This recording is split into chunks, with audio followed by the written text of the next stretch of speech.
بسم الله الرحمن الرحيم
بارے میں معلومات حاصل کی تھیں اس سے ملتی جلتی کچھ معلومات ہم مزید جاننا چاہتے ہیں. ضرور. آپ کب برطانیہ میں پہلے تشریف لائے اور آپ کا قیام کس جگہ رہا؟ بسم اللہ الرحمن الرحیم. میرے واجب الاحترام سادہ احترام ساتھیوں، بھائیوں، بچوں، پیر بھائیوں، سوال آپ کا ماشاءاللہ بڑا اچھا ہے کہ کب برطانیہ آئے. برطانیہ کی جو آنے کی تاریخ بنتی ہے وہ 1975 بنتی ہے. 74 کا اینڈ تھا، 76 بنتی ہے.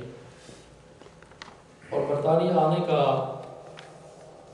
سبب جو تھا اس کے پیچھے کوئی ایسی بات کار فرما نہیں تھی، بلکہ ایک دوستی، ایک بھائی چارہ. اس وقت نہ تو مجھے بلانے والے کو پتا تھا میں کیوں بلا رہا ہوں، سوائے اس کے کہ ایک پیار ہے، دوستی ہے. اور مجھے بھی یہی پتا تھا کہ ایک پیار اور دوستی ہے. وہ شخص مشہور معروف جو ہے وہ سلسلہ ان کے متعلق آپ جانتے ہیں کہ وہ حاجی محمد اکرام صاحب ہیں، جنہوں نے مجھے اسپانسر کیا تھا، بلایا تھا. اور 75 میں میرا پہلا سفر جو ہے وہ انگلینڈ کا ہوا، اور الحمدللہ کہ آج تک وہ چل رہا ہے. اچھا، آپ ہمیں بتا سکتے ہیں کہ اس وقت ہمارے کتنے پیر بھائی برطانیہ میں تھے اور آپ کا پہلا قیام کتنا عرصہ ہوا اور کہاں ٹھہرے؟ بڑا اچھا سوال ہے، اور اس میں بڑی ایک راز کی بھی بات ہے کہ جب میرا پہلا سفر برطانیہ کا ہوا تو اس وقت وہی دوست چند ساتھی تھے جو براہ راست پاکستان جاتے تھے، اور چورا شریف ان کا جانا ہوتا تھا. اور ان ہی لوگوں سے، اسی وساطت سے جو تھا اس وقت ان پیر بھائیوں کے ساتھ ایک رابطہ تھا، جس میں کوئی اتنی زیادہ تعداد نہیں تھی.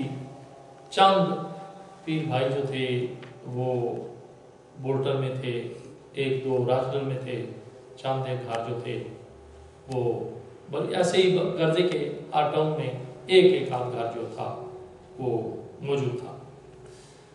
چونکہ جس وقت میں آیا ہوں، جس مہینے میں میں آیا تھا، وہ مہینہ بڑی سردی کا تھا، دسمبر کا مہینہ تھا، برف باری ہو رہی تھی.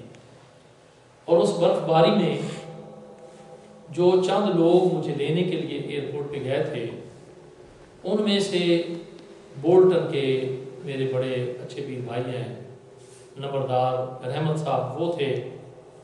ایک پیر بھائی جو ہے وہ دنیا چھوڑ گئے ہیں، ان کا نام تھا راجہ غلام احمد صاحب، وہ تھے. ایک ہمارا ساتھی تھا جس کا نام تھا پہلوان کبیر. اور راشدر سے غالباً صوفی صاحب تھے.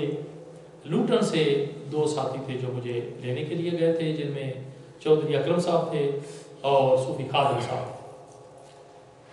اب معاملہ یہ ہوا کہ جب ایئرپورٹ پہ میں اترا تو میرے تو ذہن میں یہ نہیں تھا بھائی کیا ہے، کیسے ہے. میں نے ایک کٹورا دیا کہ مجھے پیاس لگی ہے، مجھے پانی لا کے دو کہیں سے. میرے ذہن میں تو ایک پاکستان کا تخیل تھا کہ کوئی مٹکے ہوں گے یا کوئی ٹوٹی لگی ہوگی، پانی بھر کے لے آئیں گے. اس وقت یہ جو منرل واٹر ہے یہ بھی نہیں تھا. یہ اس کا نام نشان بھی نہیں تھا. وہ کٹورا لے کر گئے تو واپس آ گئے اور انہوں نے مجھے کوئی وہ کیا اسے کہتے ہیں لوکوزٹ ٹائپ کی کوئی چیز لا دی کہ جی فی الحال یہی مجھے سر ہے، یہ آپ پی لیں پیاس بجھائیں. اب میرے دل میں تو یہی تھا کہ لاہور کا ایئرپورٹ ہے یا راولپنڈی کا ایئرپورٹ ہے، گھر کے قریب ہے.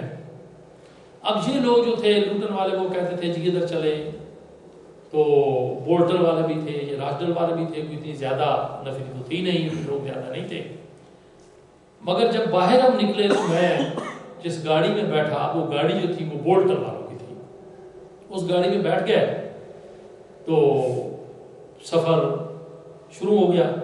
اب میرے ذہن میں یہ تھا کہ ابھی پہنچتے ہیں مگر بعد میں مجھے پتا چلا کہ یہ جو 4-5 گھنٹے کا سفر ہے اور اس وقت نئی گاڑیاں بھی تھیں، 5-6 گھنٹے لگے.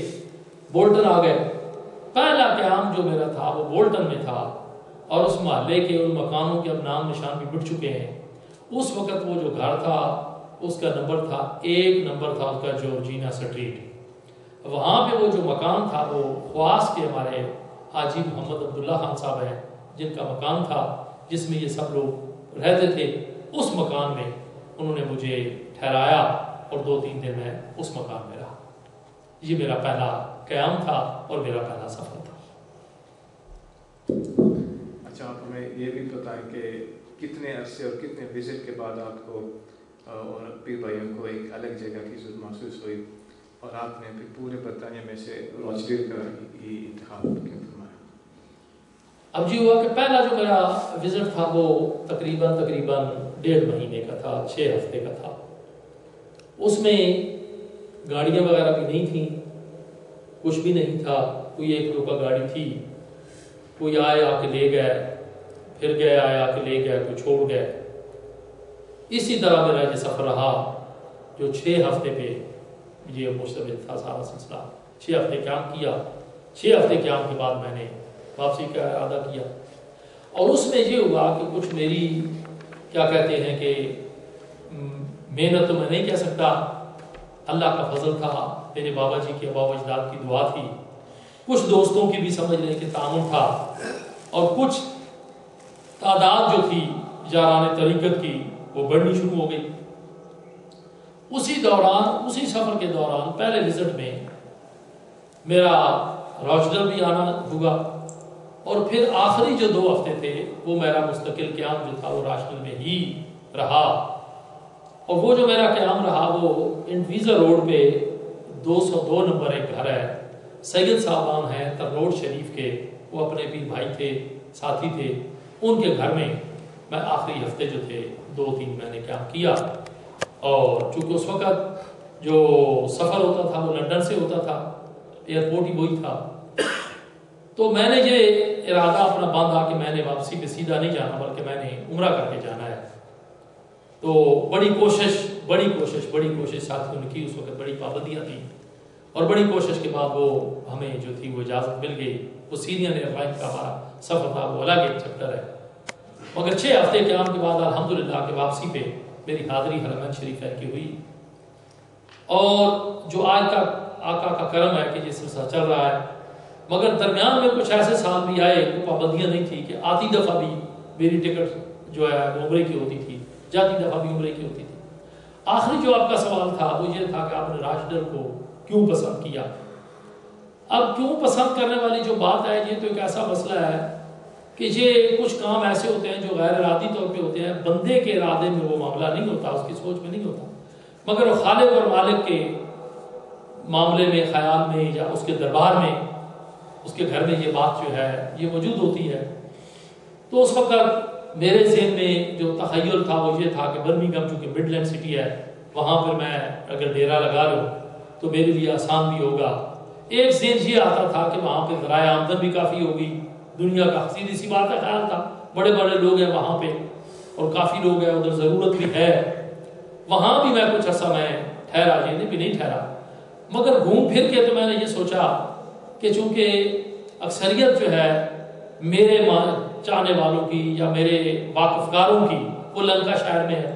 اب لنکا شہر میں سے یہ شہر ایسا جو تھا، میں جہاں آیا تو یہاں پہ آ کے لوگوں نے، بچوں نے، آپ لوگوں کے والدین نے مجھے اتنا وہ کیا کہتے ہیں کہ قابو کیا کہ بس اس وقت سے لے کے آج تک میں ادھر کا ہو کے رہ گیا. کچھ اس میں ان دوستوں کا خلوص بھی تھا, کچھ میں نے یہ ضرورت محسوس کی کہ اس وقت راجنل جو تھا یہ کسی کو پتہ نہیں تھا کہ راجنل کدھر ہے. اب تو ماشاءاللہ موٹر وے کے اوپر بھی سائن لگے ہوئے ہیں راجنل کے, اس وقت پتہ ہی نہیں تھا کدھر ہے کدھر نہیں ہے. تو میں نے فیل کیا, محسوس کیا کہ یہ ان لوگوں کو ضرورت ہے. پھر 4 5 6 جو چھوٹے چھوٹے شہر وہ قریب قریب ہی ہیں, بولٹن بھی قریب ہے, اولڈن قریب ہے, مانچسٹر قریب ہے. تو بس وہ اس نیت سے کہ ڈیرہ ادھر لگایا, جو آج تک الحمدللہ رب العالمین ہم ادھر بیٹھے ہوئے ہیں, اللہ کا نام لے رہے ہیں بس الحمدللہ. بابا جی سرکار کا یو کے میں پہلا عرس کب ہوا, کہاں منعقد ہوا اور تقریباً کتنے ساتھی نے شرکت کی؟ جی, اس میں بھی مزے کی بات یہ ہے کہ روشنل میں ایک بات میرے ذہن سے اتر گئی. روشنل میں جو قیام کا سبب تھا اس میں ایک یہ بات بھی شامل تھی کہ میرے آنے سے پہلے یعنی کہ 73 میں 73 میں خلیفہ رفیق صاحب اس وقت بابو ہوتے تھے, تو انہوں نے مجھے خط ایک لکھا, چونکہ ٹیلی فون کا نظام نہیں تھا, وہی اگر آپ ہمیں اجازت دیں تو ہم ادھر بابا جی کا, اس وقت عرس کا نام تھا ختم کا تھا, وہی ہم ادھر بابا جی کا ختم دینا چاہتے ہیں. میں نے کہا بھی ٹھیک ہے آپ ضرور کریں. 73 میں ایک ختم کی صورت تھی, 74 میں بھی, مگر 75 میں 75 میں یہ ہوگا کہ اس وقت نوجوان ٹیم تھی جن میں یہ عبد المجید صاحب تھے اور سید صاحبان تھے, ترنوٹ شریف والے تھے. تو پہلا جو عرس ہوا 75 میں وہ ہمارا راجنل میں ہوا, اور ہوا بھی وہ ساؤتھ سٹریٹ والا جو سینٹر ہے اس میں ہوا. حافظ محمد امین صاحب تھے, وہ سنا کہ آئے ہوئے مگر وہ اس سال نہیں آئے تھے. اس سال ہمارے پاس مولانا محمد سلیم صاحب رحمۃ اللہ علیہ نقشبندی ہیلی فیکس سے تشریف لائے تھے, اور شمولیت کا یہ سلسلہ تھا کہ کاموں کا معاملہ تھا, ہم لوگ جو تھے وہ کام کرتے تھے. سنڈے کو ہم نے عرس کیا, زور سے اثر تک وہ ہماری محفل رہی, اور الحمدللہ جس میں غالباً ایک نعت تھی, اب مجھے یاد نہیں رہا کہ نعت کس سے پڑھی تھی, مگر یہ ہے کہ تقریر جو تھی وہ مولانا سلیم صاحب کی تھی, اور بڑی بھرپور اور بڑی دھواں دھار انہوں نے تقریر کی, عرس پاک کا تعارف کرایا. بڑے نبھاگ سے راجنل کے لوگ جو تھے وہ شامل ہوئے. تھوڑا سا اتنا ہی لنگر تھا جو الحمدللہ وہ پورا ہو گیا, اور وہ ہم نے ابتدا جو تھی وہ وہاں سے ہم نے کی عرس پاک کی, جو آج تک الحمدللہ ہو رہا ہے سلسلہ. جامع حیدریہ لینے کی ضرورت کیوں محسوس ہوئی, اور پھر اس کا نام جامع حیدریہ کیوں رکھا گیا, اور اس کے علاوہ جامع حیدریہ کے علاوہ برطانیہ یو کے میں بابا جی سرکار کا فیض کس کس جگہ کہاں مسکن؟ اب یہ ہے کہ چونکہ اب بھی جو میری سوچ ہے یا میرا ارادہ ہے یا میرا ایمان ہے اس بات کے اوپر کہ جتنے بھی اہل سنت و جماعت کے ادارے جہاں جہاں بھی ہیں وہ ہمارے اپنے ہیں. یہ میری اپنی سوچ ہے. بہت عرصہ جب بہت سستا زمانہ تھا, اس وقت بھی میری توجہ مختلف لوگوں نے دلائی کہ ہمیں اپنا کوئی ادارہ, کوئی اپنا سلسلہ کرنا چاہیے. مگر میں نے کہا کہ یہ جو بنے ہوئے ہیں یہ بھی اپنے ہی ہیں ہمارے.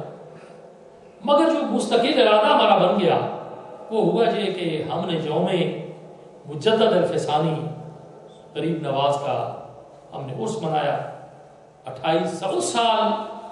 کچھ معاملہ ایسا بنا کہ کچھ کمیٹی کا سلسلہ تھا یا کچھ اور تھا, مگر میں بتا ہی دوں, چھپانے والی ایسی کوئی بات نہیں ہے. جو وجہ نزا بنی, ہم نے پہلے ان کو کہا کہ بھئی ہم نے مجدد پاک کا اور بابا جی کا سالانہ عرس کرنا ہے, تو آپ ہمیں اجازت دیں. ہم خدمت بھی کرتے تھے. الحمدللہ کہ وہ اجازت جو تھی وہ ہمیں مل گئی. مگر ہوا یہ کہ یہ ارادتاً یا غیر ارادی ہوا یا سہمن ہوا, اس میں میں یہ نہیں کہہ سکتا معاذ اللہ کے جان بوجھ کے کیا گیا. بعض دفعہ کوئی غیر ارادی معاملہ برابر آ جاتا ہے جو کسی کے لیے غیر ارادی ہوتا ہے, کسی کے لیے وہ پریشانی کا باعث بنتا ہے. وہاں پہ وضو خانے جو تھے وہ پرانے تھے یا کیا تھا, توڑ دیے گئے, نیچے بڑا کیا اسے کہتے ہیں ریت کا ڈھیر لگا دیا گیا. اب وضو کی بڑی پریشانی ہو گئی. ایک وضو خانہ بچا, خلق خدا تھی, لوگ بہت زیادہ تھے, بڑی ہمیں پریشانی ہوئی. تو میں نے فارغ ہو کے اس پر ہو گیا تو میں نے اعلان کیا کہ بھائی ساتھیوں آئندہ سال اگر رب کریم نے ہمیں اپنی جگہ دی تو ہم عرس کریں گے ورنہ نہیں کریں گے.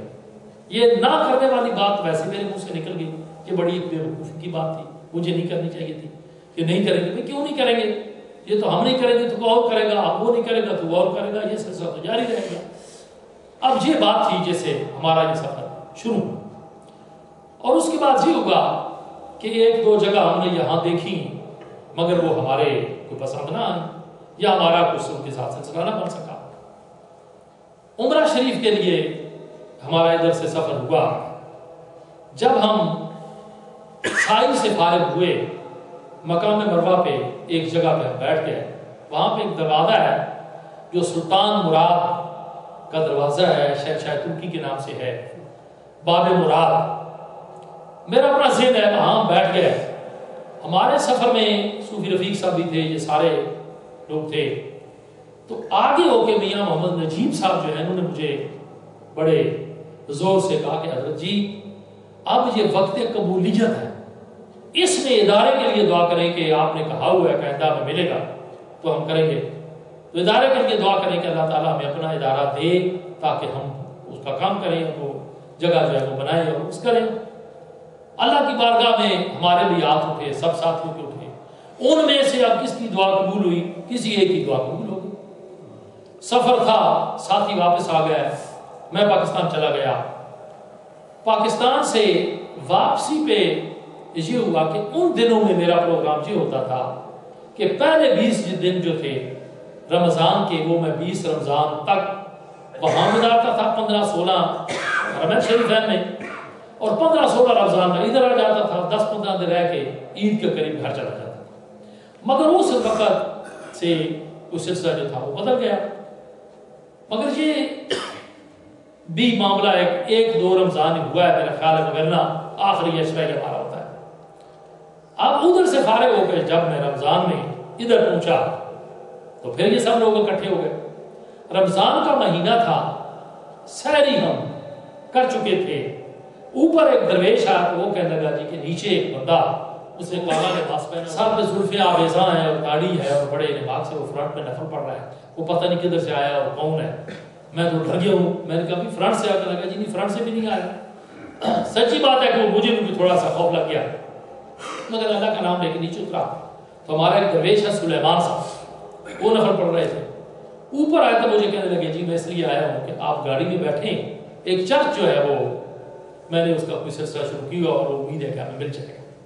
اب چونکہ ہمیں ضرورت بھی تھی, ہم نے اعلان بھی کیا ہوا تھا, تو یہ ایک ہمیں کرن سی محسوس ہوئی. ہم آئے رات کو ادھر دیکھا تو وہ کہنے لگے کہ بورڈ تو میں نے نہیں سیل کر لگنے دیا, مگر اگر 3 دن تک ہم نے ڈیسائیڈ نہ کیا تو بورڈ ڈل جائے. مجھے یہ بلڈنگ بڑی پسند آئی ہے, پر اندر کے حالات تو اللہ جانتا ہے. میں تو کسی چرچ میں سے پہلے گیا تھا مگر اس میں تو نہیں گیا تھا. اب بڑی پسند ہے, گھوم پھر کے دیکھا, گاڑی میں بیٹھے واپس چلے گیا. اس سے پہلے ہم کلنگٹن میں بھی جگہ دیکھ چکے تھے, بولٹن میں, ادھر کیا بلیک برن میں دیکھ چکے تھے, اسٹوک آن ٹرینٹ میں دیکھ چکے تھے, راجپور میں بھی 2 جگہ دیکھ چکے تھے. اب پریشان بھی تھے, مگر چونکہ دعا کی ہوئی تھی, کسی ساتھی کی دعا جو تھی وہ قبول ہوئی تھی. ہم نے یہ معاملہ جو تھا یہ شروع کیا. تو اب معاملہ یہ بنا کہ فیصلہ یہ ہوا کہ یہ صورت میں ہم کامیاب ہو سکتے ہیں کہ یہ کیش پہ ہم خریدیں. اب بجا کے وقت 1 ہفتے کے اندر 50,000 پاؤنڈ اکٹھا کرنا جو تھا یہ بڑا مشکل تھا. کہاں سے آتا 50,000 پاؤنڈ؟ مگر یہ جو لوگ بیٹھے ہوئے ہیں, کچھ پیر بھائی, جب یہ بات ہوئی تو ماشاءاللہ سب نے کہا کہ جی ہم 500 پاؤنڈ جو ہے وہ نظر کرتے ہیں اور ہر حال لینا چاہیے. باقی کچھ مشکلات نہیں آئیں. 5 دن کے اندر ہم نے یہ جگہ جو تھی یہ چپکے سے لے لی, اور رات کو یہ سارا کام ہوا. دن کو بند رہتا تھا, رات کو کام ہوتا تھا. اب جامعہ حیدریہ نام رکھنا جو تھا اس میں 2 پہلو تھے. ایک تو چونکہ رمضان کے مہینے میں اس کی ہمارا مشورہ بنا, اور اس کی نسبت جو تھی وہ سرکار حیدر کرار کے نام کے ساتھ ہم نے کی. اس میں ذہن میں یہ تھا کہ سرکار مولا کائنات مشکل کشا ہے, اور پھر امر ہماری یہ جو مشکل حل ہوئی تھی جس نسبت سے حل ہوئی تھی. اور دوسری بات یہ تھی کہ چونکہ میرے پیرو پیشوا اور آپ لوگوں کے پیرو پیشوا حضرت بابا جی پیر حیدر شاہ بادشاہ کالی چادر والی سرکار ہے، دوسری نسبت ذہن میں وہ تھی، مگر ارادہ یہ تھا کہ نسبت حیدر قرار سے کرتے اور ہماری مشکل جو ہے وہ حل ہوگی۔ مگر حیرت کا سلسلہ یہ ہوا کہ ہماری وہ ایسی مشکل حل ہوئی کہ 50,000 پاؤنڈ بھی مل گیا، اب پتہ نہیں ہم نے کو کارپٹ کہاں سے ملا، یہ سارا سلسلہ کہاں سے ہوگا۔ چھوٹے چھوٹے بچوں کی ایک فوج آتی تھی اور وہ آ کے ادھر کام کرتے تھے، وہ بالکل سیاہ ہوئے ہوئے کپڑے ان کے کالے ہوئے ہوئے، شام کو گھروں کو جاتے تھے تو ان کی مائیں ان کو ناراض ہوتی تھی، وہ یہ کیا کیا مگر وہ ایک فوج جب موج تھی جو آئی اور اب الحمدللہ کام ہوا۔ اب اس کی نسبت اور ضرورت محسوس اس لیے ہوئی کہ ہمارا ایک سلسلہ تھا، اب الحمدللہ کہ وہ ضرورت کے ساتھ ساتھ ہم نے تو 2-3 سال تو ایسے ہی رکھا، پھر اس کے ساتھ اس کے اندر نمازیں شروع کر دی، نمازیں پڑھتے رہے۔ جمعے کا جو معاملہ تھا یہ آپ نے اس میں نوٹ نہیں کیا ہے، جمعے کا جو معاملہ تھا اس کا اول جو سلسلہ تھا کہ جی جمعہ کیوں نہیں شروع کرایا گیا، یہ پہلا سوال مجھ پہ حضرت مفتی عبدالرحیم صاحب نقشبندی نے سوال کیا تھا کہ جی یا جمعہ کیوں نہیں شروع کرایا گیا۔ میں نے کہا جی ہمارے پاس تو کوئی بندہ نہیں ہے، کوئی عالم نہیں ہے جو ہمیں جمعہ پڑھائے، تو کہنے لگے فرمانے لگے کہ آپ اپنے رجوع کریں بزرگوں کی طرف، کوئی نہ کوئی کام ہو جائے گا۔ میں نے قاری محمد اسماعیل مصباحی صاحب کا نام میرے ذہن میں آیا کہ وہ ہمارے دیرینہ دوست تھے، ہیں بھی، چلو وہ ہمارے کچھ جمعے جو ہے وہ کرا دیں گے، مگر وہ کچھ اپنی ایسی الجھن میں تھے۔ میں نے گھر ٹیلی فون کیا تو میری قبلہ عالم والدہ ماجدہ رحمۃ اللہ علیہ نے کہا کہ وہاں پہ مولانا نظام دین صاحب جو ہے راجدھانی والے، ان کا ایک بیٹا چورہ شفاتا تھا، محمد صدیق ان کا نام تھا، تو آپ کہتے تھے وہ ادھر ہے، وہ کیا کر رہے ہیں؟ میں نے کہا جی وہ تو اسپتال میں، وہ تو زیادہ سے زیادہ 2-3 دن اور زندہ رہیں گے، وہ تو فوت ہو جائیں گے۔ بلا یہی بات تھی، یہ سب کو پتہ ہے، خود مولانا صاحب کو پتہ ہے کہ ڈاکٹر نے تو کہا ہے کہ یہ چل پھر نہیں سکتے، زبان ان کی بند ہوئی ہے، آدھا ان کا حصہ جو پیرالائز ہوا ہے، زبان پیرالائز ہوئی ہے، تو وہ تو فوت ہو جائے گا۔ مجھے والدہ صاحبہ نے کہا کہ بڑا عجیب آدمی ہے، تجھے ٹیلی گرام آیا ہے یا رب کی طرف سے کوئی فون آیا ہے وہ فوت ہو جائیں گے، ان سے رجوع کرو، ابھی کافی دن ہے۔ مولانا صاحب سے ملے تو قدرتی مولانا صاحب اسپتال سے فارغ ہو کے گھر آ چکے۔ گھر ہم نے جو ملاقات کی تو کافی حالت ان کی کمزور تھی، بڑی مشکل سے اٹھے، کانپتے کانپتے مجھے ملے۔ جب جی ذکر ہوا تو انہیں مولانا صاحب جی بیٹھے، ان کی آنکھوں میں آنسو آ گئے، کہتے کہ مائی صاحب کا حکم تو سارا آنکھوں پہ، مگر عزیز مجھ سے تو کھڑا بھی نہیں ہوا جائے۔ اب وہاں پہ اس وقت چیدہ موبائل جو تھے وہ تھے لوگوں کے پاس، میں نے ان کے گھر سے ہی مائی صاحبہ کو فون کیا تو مائی صاحبہ نے کہا کہ ان کو کہو کہ اللہ کا نام لے کے کسی کا ہاتھ پکڑ کے آپ دارالعلوم میں چلے جائیں، جمعہ آپ پڑھائیں، انشاءاللہ اللہ صحت بھی دے گا اور برکت بھی ہوگی۔ اور الحمدللہ کہ اس وقت سے لے کر آج تک یہ ہمارے مولانا محمد صدیق کوثر نقشبندی صاحب جو ہیں جو جمعہ پڑھا رہے ہیں، اور ہماری یہ جو سلسلہ ہے کہ ہم روز نیا خطیب تلاش کریں، نیا، وہ ہم لوگ نہیں کرتے، وہ اس لیے کہ ہمارے اپنے آبا و اجداد سے یہ سبق ہے۔ لاہور مسجد پیرہ والی کے جو امام ہے وہاں پہ نماز پڑھانے والے ہیں حضرت علامہ مولانا مفتی حافظ غلام مرتضیٰ صاحب، اب ان کو 45 سال ہو گئے ہیں۔ اس دفعہ انہوں نے کہا کہ حضرت جی اب میں کھڑا نہیں ہو سکتا تو میں تراویح جو ہے وہ کسی اور سے پڑھوا لوں، اب میں بوڑھا ہو گیا۔ تو اس لیے ہماری بھی یہی سلسلہ ہے کہ جب تک ہے دم میں دم ہے، مولانا صدیق کوثر صاحب ہے، انشاءاللہ خطیب یہی رہیں گے۔ اللہ کرے یہ کام چلتا رہے چلتا رہے چلتا رہے، اور امید کام رہ کے چلتا رہے۔ کب لیا گیا یہ سوال؟ یہ 92 میں 92 میں یہ لیا گیا ہے۔ تو اس کے خریداری کا تو میں نے آپ کو بتایا، اور اس میں ایک اور بھی بڑی سی بات ہے کہ ہم چند ساتھی جن میں میں تھا، خلیفہ منور صاحب تھے، صوفی رفیق صاحب تھے، اور غالباً پیٹر سٹوک کنٹرن سے ہمارے ساتھ حاجی خلیفہ بشیر صاحب ہی تھے۔ ہم کیش رقم لے کر جب بلیک برن تھا وہ وکیل، پتہ نہیں وارڈن کیا نام تھا اس کا، جب اس کے پاس گیا تو وہ بیچارہ ڈر گیا کہ جی اتنی بڑی آپ کیش رقم بیگ بھر کے لے آئے ہو۔ اس نے فوراً اٹھا دروازہ لاک کیا، پھر اس نے کوئی بینک کی گاڑی میرے حال منگوائی جو رسید بھی میرے پاس پڑی ہوئی ہے، تو ہم نے اسے کیش پیسے دیے، اور اس نے کہا کہ پھر اس نے فون کیا تو اس نے کہا کہ آپ کو مبارک ہو، خوشخبری یہی ہے آپ کے لیے کہ اب خالی ہاتھ نہ جاؤ، جاتی دفعات جلسے اس کی چابی لے لو اور جا کر کھول کے آپ کرو اپنا کام کرنا ہے۔ جامعہ حیدریہ کا نظام، آپ کی عدم موجودگی میں جامعہ حیدریہ کا نظام کون سنبھالتا ہے، کون کون ساتھی ہیں، اور اس آگے کہ جامعہ علی کا باقاعدہ چندہ بھی نہیں لیا جاتا. آپ یہ بتائیں کہ اخراجات کس طرح پورے کیے جاتے ہیں؟ ماشاء اللہ. اب چونکہ یہ ایک فائنانشلی سوال بھی ہے اس میں، تو غیر موجودگی میں، عدم موجودگی میں بھی ہے کہ یہ سوال ہے کہ نظام کیسے چلتا ہے، کون چلاتا ہے.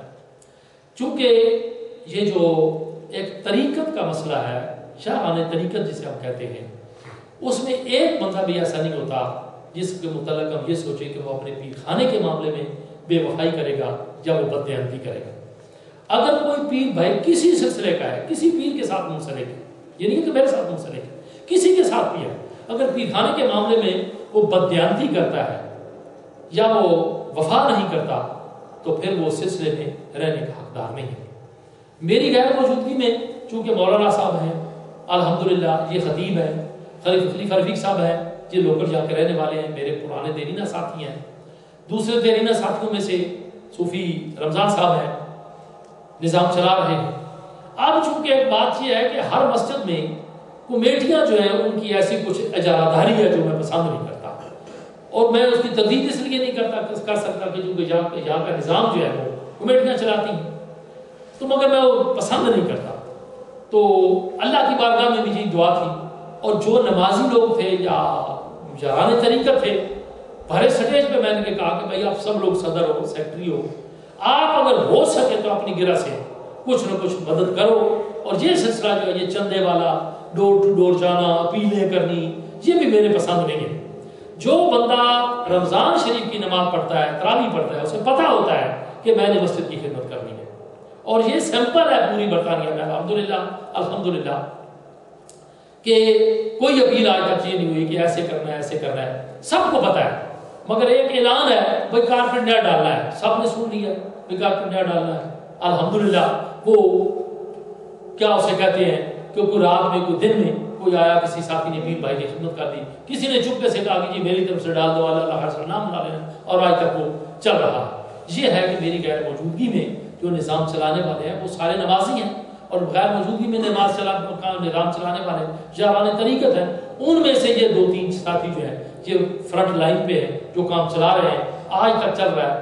نہ ہی تو میں نے آج تک ان سے پوچھا ہے کہ بھئی اس کا معاملہ کیا ہے، کیا آیا ہے، کیا گیا ہے. ان کا اپنے سر کے اوپر ہے، اللہ تعالیٰ ان کا مددگار ہے، اللہ تعالیٰ حامی و ناصر ہے، مسبب الاسباب ہے، اسباب وہ کر رہا ہے، سب لوگ جو ہے وہ تعاون کر رہے ہیں اور اس کا نظام چل رہا ہے. اور امید ہے کہ انشاءاللہ ہمارے ساتھی، ہمارے نمازی جو ہیں وہ جاران طریقت سارے پرخلوص ہیں. امید ہے کہ انشاءاللہ بہتر سے بہتر نظام جو ہے وہ چلتا رہے گا. اور یہاں تک میرا یقین ہے کہ اگر ہم اس بلڈنگ ساری کو ڈیمالش کر کے بھی ہم نئے سرے سے بھی شروع کرتے ہیں تو ہمیں چندہ مانگنے کی ضرورت نہیں محسوس ہوگی انشاءاللہ العزیز. اس بات پہ میرا یقین ہے کہ جو ایک تو نسبت اس کے حد قرار کے ساتھ ہے، اور دوسری جو ہے وہ مقام مروہ کے اوپر باب مراد کے نیچے بیٹھ کے اس کے لیے دعا کی گئی. بہت عرصے سے ہم ہر ماہ کے پہلے اتوار کو ختم خواجگان کی محفل منعقد کرتے ہیں. اس کی اہمیت پر ذرا تھوڑا بتائیں. جی پہلا اتوار ہی کیوں؟ جی ماشاءاللہ، چونکہ اس کے پیچھے ایک بہت بڑا ایک سلسلہ ہے کہ ہر مہینے ختم خواجگان شریف پڑھتے ہیں. اب یہ ہے کہ اس میں پہلی بات جو ہے وہ تو یہ ہے کہ ایک مہینے کے بعد کوشش یہ تھی اور ہے بھی کہ سارے ساتھی اکٹھے ہوں، اور بڑی اہمیت کا حامل ہے یہ سلسلہ. اس میں ختم خواجگان شریف پڑھا جاتا ہے. ہماری طریقت کے بزرگ اور طریقت کے شہنشاہ، طریقت کے وارث جو ہیں وہ حضرت بہاؤالدین نقش بند بخاری مشکل کشا ہے. آپ کا یہ اعلان ہے کہ ختم خواجگان پڑھنے والا یا اس محفل میں شامل ہونے والا یا اس دعا میں شامل ہونے والا یہ ممکنات میں سے نہیں ہے کہ اس کی دعا قبول نہ ہو.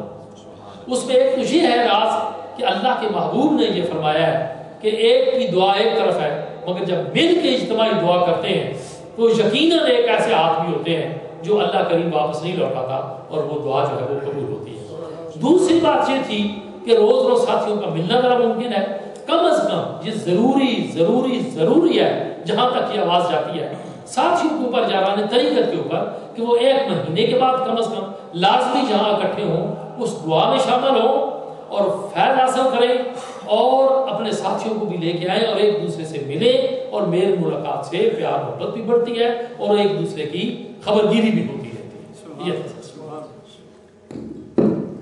آستانہ جیمز اسٹریٹ اور جامع حیدریہ یہ تو روچڈیل میں آستانے ہیں. ان کے علاوہ جی ان کے علاوہ ایک آستانہ جو ہے خانقاہ جو ہے وہ قائم ہے برمنگھم میں. وہاں پہ ہمارے خلیفہ حاجی محمد جاوید صاحب ہیں. وہ بھی ایک بڑی عجیب سی بات تھی کہ تھوڑی تھوڑی باتیں لمبی ہو رہی ہیں مگر ان کے اندر ایک راز ہے, ایک خلوص ہے. ہم عمرے کے اوپر تھے تو میرے ساتھ آپ کے علاقے کا ایک بچہ دریا جٹا بادر موڑے کا ایک لڑکا تھا جس کا نام ہے پیر بھائی کا حبیب, صوفی برکت اللہ صاحب کا بیٹا ہے. جب مکہ شریف میں ہم گئے تو میں نے اسے سوال کیا کہ تم کیا کام کرتے ہو؟ تو کہنے لگا جی میں کوئی یہ بلڈنگیں جو ہیں یہ بناتا ہوں اور ان کی گرانٹیں وغیرہ کرتا ہوں, ریکنڈیشن کرتا ہوں. میں نے اسے کہا بھائی برمنگھم میں ہمارا ڈیرا نہیں ہے تو آپ ایسے کریں کہ ہمیں ٹوٹا پھوٹا مکان لے دیں. کہنے لگا جی ٹھیک ہے کوشش کریں گے. یہ بات چلتی رہی مکہ شریف سے مدینہ پاک تک, مدینہ منورہ سے واپسی تک تھی. جب برمنگھم میں آئے تو میں نے کہا بھائی یہ ضرورت محسوس ہوئی ہے اور یہ وہاں پہ ہم نے حبیب کی ڈیوٹی لگائی. برمنگھم میں ہی ہمارے ایک خلیفہ بھی ہیں, حکیم بھی ہیں. اب ماشاءاللہ انہوں نے بہت بڑا آستانہ پیر خانہ جو ہے وہ گوجرانوالہ میں بھی بنایا ہے اور کراچی میں بھی بنا رہے ہیں. وہ بھی جامع حیدریہ فیضان خواجگان شریف کے نام سے ہے اور بہت بڑا اہتمام ہوتا ہے وہاں پہ گوجرانوالہ میں بھی, کالج روڈ کے اوپر اور کراچی میں بھی. یہ لیڈی پور روڈ کے اوپر ان کا کاروبار ہے مڈ اینڈ فیشن کے نام سے. تو وہ بھی موجود تھے. جب لوگ اٹھ گئے تو میں نے کہا بھی ابھی تک یہ نہیں اٹھ رہا ہے, پتہ کیا بات ہے. تو مجھے کہنے لگے کہ حضور بات یہ ہے کہ مڈ اینڈ فیشن جو ہے وہ آپ کی اپنی ہے اور اس کے اوپر بہت بڑا جگہ ہے, فارغ پڑے ہوئے 5-6 کمرے ہیں. تو یہ چابی ہے, آج کے بعد آپ جانے اور آپ کا کام جانے. یہ وقف ہے چولہا شریف کے نام. بس ہم نے جا کے دروازہ کھولا, میرے ساتھ برمنگھم کے کوئی ساتھی تھے, اوپر چلے گئے, انہوں نے کوئی سامان رکھا تو اٹھا لیا. کمرے بھی ہماری بندی کے, کچن بھی موجود, وضو خانہ موجود. وہ ساتھیوں کو میں نے کہا کہ اسے ذرا ریکنڈیشن کرو. حاجی جاوید صاحب کہنے لگے جی پسند آپ کی ہوگی, خریداری ہماری ہوگی اور جلدی سے پھر بنائیں اسے. پوری وہ جو ٹیم ہے میرے پیر بھائیوں کی برمنگھم کی, وہ ایک ہفتہ انہوں نے لگایا, ماشاءاللہ خوب سے خوب اسے بنا دیا. اب ماہانہ جو ہے وہاں پہ پروگرام ہوتا ہے, محفل کا بھی, محفل ذکر بھی ہوتی ہے, لنگر بھی ہوتا ہے, سب لوگ مل کے بیٹھتے ہیں. اور اب یہ ہوا کہ چونکہ پچھلے سال وہ طوفان آیا لیڈی پور روڈ پہ, وہ جہاں اور گرے وہ ہمارا بھی وہ جو تھا کٹیا وہ بھی گر گئی. اس کا جو ہمیں وہ بدل ملا ہے کہ وہاں پہ کچھ جگہ خالی پڑی ہوئی تھی, 2 چھتیں خالی پڑی ہوئی تھی حاجی صاحب کی. وہ چھتیں بھی میں نے کہا کہ یہ بھی ہمیں دے دو, وہ بھی انہوں نے عنایت کر دی. اب تقریباً یہ جو نیچے والا ہمارا حال ہے, اتنا ایک حال اس کے اوپر بن رہا ہے, 4 مسافر خانے بن رہے ہیں, کچن بن رہا ہے, وضو خانہ بن رہا ہے. وہاں پہ بھی آستانہ جو ہے وہ قائم ہے. باہر یہی بورڈ جو ہے وہ آستانہ مجددیہ حیدریہ کا لگا ہوا ہے اللہ کے نام سے, وہاں بھی کام ہوا. اس کے بعد چونکہ لنڈن ایریے میں بھی میرا آنا جانا ہوتا تھا, میری کوشش یہ تھی کہ ہم لوٹن میں جگہ بنائیں جس میں ہمارے ساتھی ہیں حاجی ممتاز صاحب, وہ ڈھونڈ ڈھانڈ کرتے رہے, تلاش کرتے رہے. اتنے میں سے سلاؤ کا ایک ہمارا ساتھی ہے, بچہ بیٹا ہے, چودھری محمد شکیل مجددی, وہ آ گئے. تو ہم نے کہا بھی ہم کچھ جگہ تلاش کر رہے ہیں. وہ کہنے لگے جی چلو جو اللہ کرے گا بہتر ہوگا. ایک مکان تھا, انہوں نے کہا جی یہ مکان میں نے لیا ہے تو میں یہ چاہتا ہوں کہ یہ میں بابا جی کے نام وقف کروں. میں نے کہا بھائی ٹھیک ہے. اب چلو اس سے درمیان میں دیوار نکال دو اور یہ 2 کمرے ہو جائیں. اب وہ دیوار میں نکل گئی. وہ کہنے لگے اگر اجازت دے تو میں تھوڑا سا پیچھے کی کوشش کروں کہ یہ پیچھے ہمارا حال بڑا ہو جائے. اب پیچھے کی کوشش کی, وہ اور حال بڑا ہو گیا. اب ماشاءاللہ وہ حال اتنا بڑا ہے کہ اس میں یک وقت تقریباً 60-70 آدمی جو ہے وہ بیٹھ سکتے ہیں. سب مسافر خانے تو نہیں, باقی کمرے بنے ہوئے ہیں, مہمان خانے بنے ہوئے ہیں. وہاں پہ بھی لنگر چل رہا ہے, 24 آور 2 آدمی وہاں پہ موجود ہوتے ہیں. ایک بزرگ ہیں ہمارے خلیفہ عبدالعزیز صاحب, جن کی یہ ڈیوٹی لگی ہوئی ہے, وہ وہاں پہ نمازیں بھی پڑھاتے ہیں. کوئی فیض لینے والا آ جائے تو وہ بھی دیتے ہیں اور لنگر بھی تیار ہوتا ہے. اور ماہانہ جو ہے بابا جی صاحب کا ختم خواجگان باقاعدگی سے ہو رہا ہے. اور وہ جگہ جو ہے وہ ٹینز لین, جو اس کے لیے آسانی یہ ہے کہ آپ ایئرپورٹ سے اترتے ہیں یا M25 سے اترتے ہیں سلو کی سائن لے کے نیچے اترتے ہیں تو پہلے راؤنڈ اباؤٹ سے چند قدم آپ جائیں گے تو الٹے ہاتھ پہ 22 ٹینز لین جو ہے وہ باہر بورڈ لگا ہوا ہے جامعہ احمدیہ کا، وہاں بھی جو ہے نظام چل رہا ہے الحمدللہ. یہ سب اس کا کرم ہے، اس کا جو ہے وہ سلسلہ کرم ہے، اور میرے بابا جی کا فیض آنے کا کرم ہے الحمدللہ. یہ سلسلہ چل رہا ہے. UK سے بعد یورپ یا فار ویسٹ امریکہ تک بھی پیر بھائی موجود ہیں. پیر بھائیوں کا جہاں تک تعلق ہے وہ تو دنیا کا سوائے اسرائیل کے میرا خیال ہے کہ کوئی کونا نہیں ہے جہاں پہ آپ موجود نہیں ہیں. 5-6 سال سے امریکہ والے بھی ہمارے ادھر سے آپ کے سالانہ اس پہ بھی حاضری ہوتی ہے، قافلہ آتا ہے. اب کی بات تو چونکہ اچانک تھا معاملہ، وہ نہ آ سکے. ارشد صاحب چودھری ارشد آتے ہیں، بلکہ ایک دفعہ میں نے بھی پاکستان سے امریکہ کے سفارت خانے سے ویزا میں نے لیا تھا، میرا خیال ختم ہو گیا ہوگا کہ جانے کے لیے، مگر چونکہ میرے دربار شریف کی مصروفیات، ادھر کی مصروفیات اور دیگر ممالک کی مصروفیات اتنی ہوتی ہیں کہ میرے پاس اتنا ٹائم نہیں تھا، میں نہیں جا سکا. باقی یہ ہے کہ یہ جو گرد و نواح میں ہیں الحمدللہ، عربستان میں ہیں، امارات میں ہیں، ہر جگہ پہ موجود ہیں پیر بھائی جو ہیں. یہ یورپ سارے کا سارا بھرا پڑا ہے، بس الحمدللہ کہ چل رہا ہے نظام جہاں جہاں بھی ہے. اللہ سب کو سلامت رکھے. UK میں آپ کے تو موجودگی میں کس کو اجازت ہے کہ تعویذ وغیرہ یا یہ ایک سلسلہ جو ہے اس کا ایک معاملہ جو ہے یہ بڑا عجیب سا سوال ہے. کیونکہ جن ساتھیوں کے سر کے اوپر خلافت کی دستار فضیلت سجائی جاتی ہے ان کو ہم ساتھ ساتھ اجازت بھی دے دیتے ہیں، جس میں اوراد و وظائف ہیں، دم درود ہے، تعویذات کا سلسلہ ہے، وہ سارے کے سارے جو ہیں وہ کرتے ہیں. ہماری طرف سے سب کو اجازت ہوتی ہے کہ آپ کریں. کوئی پوچھ لیتا ہے کہ جی کیسے کریں، مگر کچھ لوگ ایسے جو نہیں پوچھتے. مگر آستانے کے اوپر، ادھر آستانے کے اوپر جو اجازت دی ہوئی ہے وہ ہماری طرف سے خلیفہ رفیق صاحب ہے. ہم نے ان کو سمجھایا ہوا ہے، تعویذات ہم نے لکھ کے دی ہوئی ہیں کہ اس تعویذ سے نقل لے کے تعویذ جو ہے وہ بنا دیا کرو. باقی خلیفہ یعقوب صاحب ہیں، صوفی رمضان صاحب ہیں، اپنے صدیق کوثر صاحب ہیں، بولٹر میں ہمارے خلیفہ ریاض صاحب ہیں، اور ہم نے ایسے ہی مانچسٹر کی ذمہ داری جو ہے وہ خلیفہ منور صاحب کو دی ہوئی ہے، وہ پانی وانی دم وغیرہ کر کے دے دیتے ہیں. اور جو ان کا ایک تعاون ہے، ان کا ایک پیار ہے کہ اگر کوئی تعویذ کا مطالبہ کرے تو مجھے کہتے ہیں کہ جی آپ چونکہ آستانہ راشٹر میں ہے اور آستانے کے اوپر جو ہے وہ جو بیٹھے ہوئے ہیں وہ صوفی رفیق صاحب ہے، لہذا آپ لوگ ایسے کرو کہ انہی سے تعویذ لے لو چونکہ آستانے پہ وہ بیٹھے ہوئے ہیں. اس لیے ان کا ایک اپنا ایک سلسلہ ہے، محبت ہے الحمدللہ جو سلسلہ چل رہا ہے. باقی اجازات کا جو سلسلہ ہے وہ تو ہم جب دستار فضیلت دیتے ہیں، دستار صاحب پہ بنتے ہیں تو ہم ان کو اجازت دے دیتے ہیں. مگر آگے جو ان کا اپنا ایک سلسلہ ہے، مثلا کوئی آدمی ہے، کوئی ایسا ہے، کوئی سلسلہ ہے، کوئی آپس میں ایک دوسرے کے ساتھ بات ملاقات کیا اسے کہتے ہیں تعاون کرتے رہتے ہیں کہ یہ بات ہے، یہ بات ہے، یہ بات ہے، تو ہماری طرف سے تو اجازات ہوتی ہے. مگر غیر موجودگی میں آستانے کی جو ذمہ داری ہے باقاعدگی کے ساتھ اس کو چلانا، آستانے سے تعویذات کا سلسلہ جو ہے صوفی رفیق صاحب کے پاس. آخری بات، سوال سارے ختم ہو چکے ہیں اور ہماری جو ویب ٹیم آپ ویب ٹیم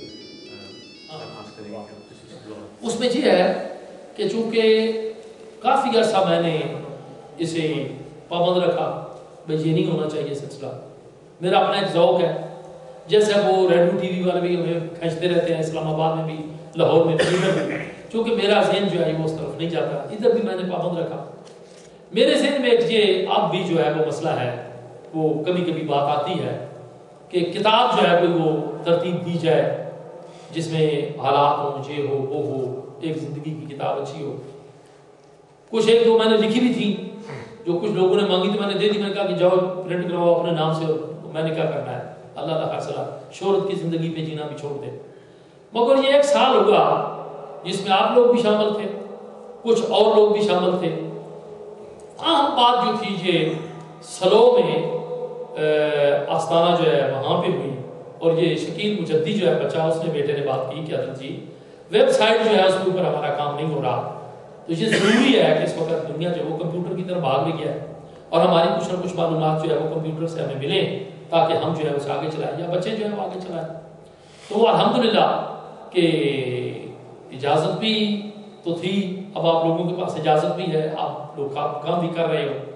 اب آپ کی اس کا یہ ہوگا کہ مجھے مختلف لوگوں کے فون بھی آتے ہیں گئے بغیر کہ جی ویب سائٹ اچانک آ گئی ہمارے سامنے، تو اس سے ہم نے یہ دیکھا ہے، اس سے ہم نے یہ دیکھا ہے، یہ دیکھا ہے، یہ دیکھا ہے۔ اب پچھلے دنوں میں غالباً یہ مجید صاحب اور رفیق صاحب کی نعت تھی کسی ٹی وی کے اوپر، اور انہوں نے یہ جملہ کہا کہ جی یہ جو چورا شریف ہے یہ کیپٹل ہے طریقت نقشبندیہ کا۔ غالباً میرے خیال میں کٹھی کو نعت تھی اس میں تھا، تو یہ سلسلہ چلا۔ تو پھر اس کے بعد دوسرا جو تھا وہ میرا خیال ریڈیو تھا، وہ ریڈیو کون سا تھا، ادھر کوئی کسی کا تھا میرا خیال اولٹا میں یا کہاں پہ تھا جی، تو وہاں پہ بھی یہ سوال ہوا تو ان لوگوں نے یہی کہا، اپنی وفا کا ایک حق ادا کیا۔ اور کوئی آئرلینڈ لینڈ سے ایک مجھے ٹیلی فون کیا، اور ایک ٹیلی فون جو تھا وہ مجھے ادھر اٹلی سے تھا کہ جی ہمیں تو یہ پتہ ہی نہیں ہے بھائی یہ سلسلہ ہے، تو ہم نے یہ سنا ہے کہ کیپٹل ہے اور اس کی وضاحت فرمائیں۔ تو میں نے کہا بھائی طریقت نقشبندیہ مجددیہ کا فیض جو ہے اول خانقاہ جو ہے وہ چورا شریف کی ہے، اور یہ اس رستے سے پہنچا چورا شریف میں۔ اب بھی اس دفعہ اس پہ بھی یہ بات ہو رہی تھی، اور سیکنڈ سلسلہ جو تھا وہ انڈیا میں خانقاہ آ گئی مکان شریف، مگر وہ پاکستان میں بھی ان کے خلیفہ تھے کوٹلہ شریف والے، مگر وہ میرے بابا جی کے بعد ہو گئے۔ اسی طریقے سے موسیٰ شریف کا بھی سلسلہ تھا، مگر وہ بھی چورا شریف سے بعد ہو گئے ہیں۔ اب بابا جی 125 سال 30 سال ہو گئے، 1876 میں یہ سلسلہ شروع ہوا، جو آج تک الحمدللہ کہ چورا شریف طریقت نقشبندیہ کا مرکز ہے، اور رہتی دنیا تک یہ مرکز رہے گا۔ جس انداز سے فیض میرے بابا جی نے تقسیم کیا، ایسے یہ بہت مشکل ہے کہ کوئی ملے کہ اور نقشبندی پاکستان کا ہو آزاد کشمیر کا ہو، یہ میرا دعویٰ ہے کہ وہ انشاءاللہ الرحمن براستہ چورا شریف انڈائریکٹ ہو ڈائریکٹ ہو وہ پہنچے گا، کیونکہ یہ بابا جی کا سلسلہ جو ہے یہ فیض کی بڑی دور تک ہے۔ اب یہ الگ بات ہے کہ کسی نے اعتراف کیا ہے اور کسی نے اعتراف نہیں کیا۔ جس نے اعتراف کیا ہے انہوں نے یہ نعمت کا شکریہ ادا کیا، اور جنہوں نے نہیں کیا یہ انہوں نے کفران نعمت کیا ہے۔ باقی بابا جی سے ایسا کوئی بھی نہیں ہے نقشبندی جس نے فیض نہ لیا ہو اور سرکار نے فیض نہ دیا۔ اللہ کریم آپ کو برکت دے، کامیابیاں عطا فرمائے، آپ جو ہے وہ چل رہے ہیں۔ صرف یہ ایک بات ہے کہ ذرائع ابلاغ کا دور ہے، آپ اس دور میں نوجوان ہیں، بچے ہیں، جو بات بھی آپ اس میں داخل کریں وہ حقیقت پہ مبنی ہو، کوئی اپنے سے سنی سنائی بات جو ہے وہ نہ کر دیں، کیونکہ یہ غلط بات ہوتی ہے۔ اکثر اولیاء کاملین کی اس دور میں کتابیں چھپی ہیں، کرامتیں جو ہیں وہ مجھے میری طبیعت میں بڑی بار گزرتی ہیں کہ یہ کیا ضرورت تھی لکھنے کی، یہ ہو گیا، یہ ہو گیا، یہ ہو گیا، یہ ہو گیا۔ میں ان چیزوں کا چونکہ ان کو پسند نہیں کرتا، قائل نہیں، سمجھ گئے؟ اس لیے یہ ہے کہ وہ بات آپ اس پروگرام میں شامل کریں جو حقیقت پہ مبنی ہو۔ اگر کوئی بات آپ سنتے ہیں تو اپنے ذہن میں سوچیں کہ یہ شریعت کے ساتھ اس کا تصادم تو نہیں ہے، یہ شریعت کے خلاف تو نہیں ہے، طریقت کے خلاف تو نہیں ہے، پھر شامل کریں۔ اگر سنی سنائی کی بات ہے جو شریعت کے خلاف ہے تو ہم اس کو پسند نہیں کرتے، نہ ہمارے آباء و اجداد نے پسند کیا ہے۔ جو حقیقت بات ہو، جس کا اٹل ثبوت ہو، اور کل کو مانگے تو آپ دے سکیں پکے پاؤں پہ کھڑے ہو کر کہ جس کا ثبوت ہمارے پاس آپ دینے کے لیے تیار، آؤ میدان میں ہمارے سے بات کرو، تو اللہ کریم کامیابی عطا فرمائے۔ آمین۔ اللہم صلی علی سیدنا محمد وعلی آل سیدنا محمد وبارک وسلم۔ مولا کریم سید دو عالم کے صدقے میں کامیابی اور کامرانی عطا فرما، عافیت خیریت عطا فرما، سکون عطا فرما۔ ان بچوں نے یہ بزم سجائی ہے، ان کے دین دنیا بہتر فرما، ان کی کاوش میں برکت عطا فرما، ان کا جو شوق ہے میرے اللہ اس میں برکت عطا فرما۔ میرے بابا جی کے غلام پیر بھائی سنگی ساتھی اور دیگر ساتھی جہاں جہاں پہ ہیں میرے اللہ سب کی مشکلیں آسان فرما، بیماروں کو صحت عطا فرما اور اعمال صالحہ کی توفیق عطا فرما، صراط مستقیم پر چلنے کی توفیق عطا فرما۔ اجمعین برحمتک یا ارحم الراحمین۔